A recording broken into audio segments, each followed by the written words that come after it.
baby girl, have a seat. Yes, baby girl is married and that's proof for it. Auntie nafe wano omufumbo tasobya. Dia omufumbo tasobya. Oba mwami yakuba mpesi. It doesn't mean you're miserable. Give me the phone. Those things happen. It's not news.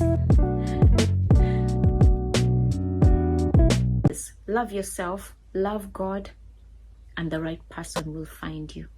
Just as Mr. Lubes found me. I'm very grateful to God. I'm a happy woman, and I thank God for this testimony because it has touched many of you out there. Thank you for the support. Thank you for the love. Alright, naye nga abagole baffe Vixen ne Desire abondo nga be balubyoga. Banonno bagole baffe bapya nnyo nnyini ddala naye nga bo love omuhabbati bagenda kuba nga tebagukweka, bagenda kubeera nga baleka public of affection. Mukwano bo love yawe bagenda kubanga tebagikweka ddala. Le Vixen era ku stage gyagendako alina okubanga abakakasa nti Mukama yamufunira omukyala nga yoyo Desire Luzinda, Mrs. Lubyoga. Naye Mrs. Lubyoga gyali mukwano tateredde tatudde ye okukyogerako ekyokutijisa Mr. Lubyoga kyo kiri ku 100%. So bano bo kapo yawe tegenda kuvaawo, bo bataddeko amakanda mbulavu twalwawo naye tekitegeeza mbu tetugenda kunyumirwa wadde social media yalwawo okutegeera eno relationship nga bakukuta wano ne wali naye we yavaayo mu public. We are not going to keep quiet about it. Welcome back to my YouTube channel. I am Baby Nels. I am all about marriage, faith and motherhood. Kunsonga za marriage, kunsonga za motherhood oba faith. Mukwano mbanzija ku social media wano eno ne tubeera nga mune tujireta wano nga tujukubaganya ku birowoozo era nga tujogerako wenjogerera nga tuyingiddewo mu marriage fraternity naye nga sinabagenda maaso nkujjukiza nti mukwano beera nga video o subscribinga, beera nga olikinga video eno era nga neka notification bell tokerabira kateeke konti buli kaseera bwe mbataddeyo video gwe abasooka okugifuna kubanga wano ku marriage faith and motherhood bwe tutava tubeera naye nga tumenga sure nti marriage ku social media kuno nayo ebeera nga munnange efuna ekifo kubanga nze ku marriage kwesiva okutandikirawo mukwano le Vixen ye yalabikidde ku stage era nga buli wakuba tayerabira kugamba nti Mukama yamuwa Desire tayerabira kugamba nti Mukama yamukolera embaga mukwano ye akulaga nti yasimira ddala era buli wagenda alina bagamba I am married, I got a wife, God gave me a wife. Katumulabe wano mukatambi wano era tulabe ne Desire munnange nga totola ensonga nga yogera ku bufumbo nga yogera ku bibuuzo bimubuuzibwa nga yogera nakikola ntya. Desire naye tatudde.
Jesus Christ and Jesus, I love you.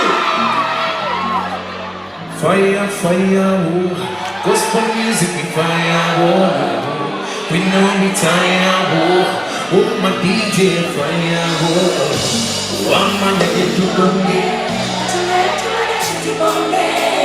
style chicken bombe, dance for me chicken bombe, oh one man get to bombe.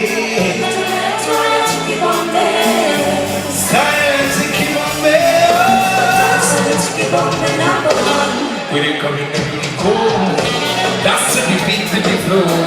No matter what, when the really cool, that's when you beat to the floor.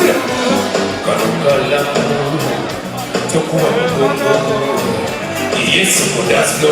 What you say, like a number. omukyala n'anfunira nembaga n'ankolera omukyala n'anfunira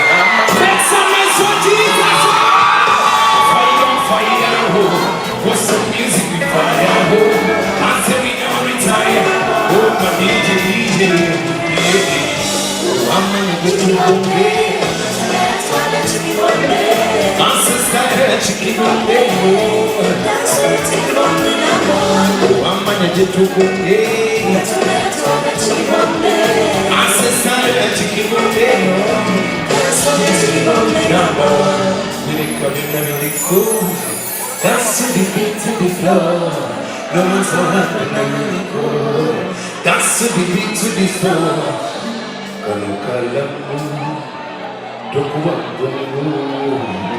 yes, so go dance floor. What you say? Lights up your candle. Number one, home child and I'm for you. Oh, your desire and I'm for you. Oh, Baba. God bless you so much. Thank you.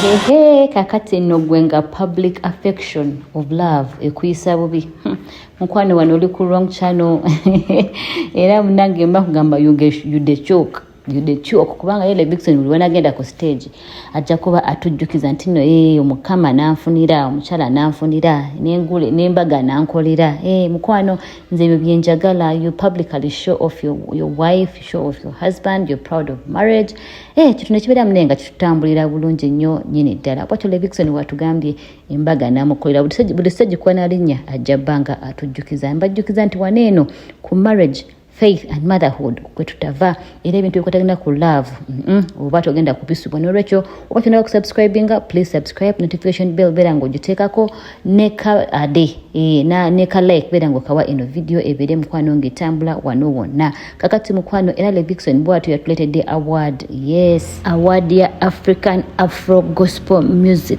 Artist of the Year. Yes, mukwano naye award atulaze nga amunange agireeta ewaka ono naye mu nnyimba ze asiba tugamba mbu gospel music is full of life era bwatyo mukama amukozesezza okubeera munange ng'ennyimba za gospel zo azitalaga azitambuza all around the world era bwatyo award n'agamba mbu award si ye ng'omuntu wabula award yaffe nga gospel fraternity ne tugamba nti congra Vixen webale kubeera nga munange n'ekigambo kya mukama oba n'enjiri ya mukama gitambuza bwotyo mu music okudda nonno ku side ye endala nga naye Vixen era obuweereza bwe akyabutambuliza nnyo nyini ddala tujja kujjukira nti Vixen yava mu ghetto eno kapo yaabwe ne desire yo ekulagira ddala mbuno God is a God of chances tiyayinza okuba nga akujje yonna gy'akujje wansi n'abeera nga munnange bw'atyo akutuuza n'abalangira desire era history ye si yennungi eri awo naye akulaga nti mukama gy'amugje naye wala naye mukama yakyusa olugero ne Vixen bw'atyo yava mu ghetto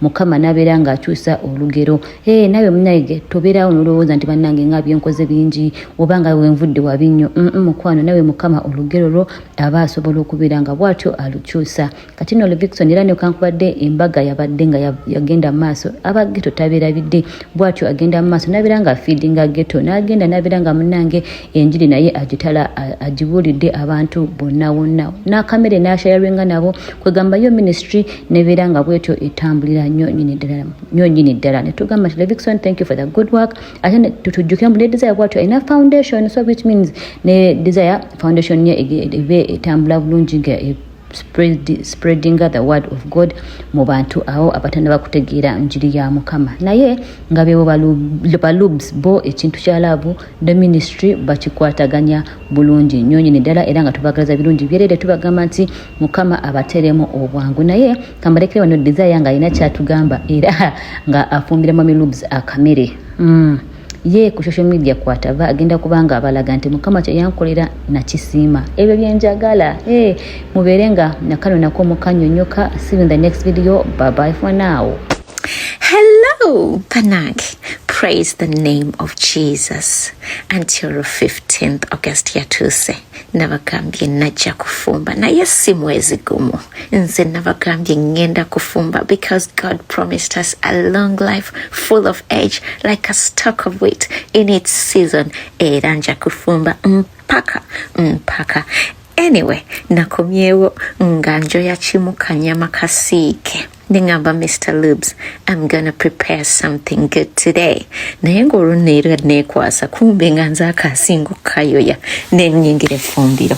Bwe nayingidde effumbira nti mundaba olwo ntandise okwokya akanyama bwe nsala ebirungo wano kati oyo green pepper mulaba naye musaze akatungulu ennyaanya byonna nze nga mbisala ngenda kintu kimu kulya kanyama akookye batange nga nkeesunga bitya bannange anti olaba awo nno nazzeeyo nenkakeberako omukka nno nga guwera naye nga muli ngamba desire ogenda kulya akanyama omukka guveeko olwo katandise okubeera nga akajjiriro naye nga kookya bitya nno mwattu kabadde nga ko bambi kookya naye ng'awo katandise olwo nga nkawulira keeko katuuse okuliibwa naye nga bambi tekannajja naye kateeka mu pressure cooker kati olwo ngenda teekamu ebirungo nembisalasala ezo nnyaanya obutungulu mbulaba wali kanyama kwekituufu nakasaze naye nga kanjokya nti mulaba kokookya kookyeza ddala naye saafuddeyo anti najja kukola ki kufumba awo neteekamu ebirungo byange neŋamba Michelle kwata vidiyo ennungi wano tugenda kulya akanyama akanyama olwo neteekamu ebirungo oyo royco neteekamu curry powder neteekamu bouillon nataddemu ebirungo byonna neteekamu ne soup kwegamba kana akanyama ko tubadde twakukalya kati ndowooza muli eyo mulinze mulabe basekeredde naye Michelle kye yankoze teyakuta akanyama nga kayidde naye Mr. Lubes yawoomeddwa.